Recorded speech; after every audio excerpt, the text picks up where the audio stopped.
Is there a best guess as to when you factor in technology advances, when you factor in the pace of regulatory approval, is there a best guess as to when self-driving cars could be mainstream? Well, there are a lot of best guesses, and this is a hot topic. In fact, even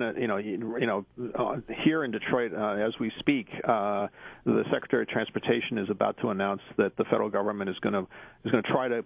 allow some more flexibility on some of the vehicle safety rules to allow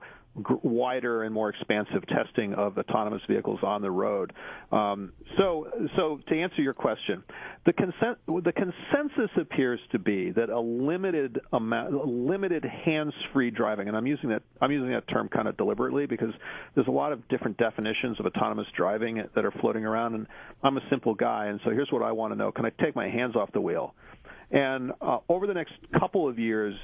several companies, GM, Audi, Mercedes, certainly Tesla is already doing it, will allow you to take your hands off the wheel under limited circumstances, in a traffic jam, on a highway, on a traffic jam, so the car can kind of follow the car in front of it and stop and go.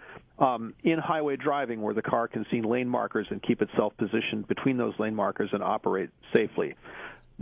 When will we get to the point where, I think maybe a lot of your listeners are familiar with the video that Google shot a couple years ago of an autonomous car taking a blind man out for a sandwich at McDonald's. A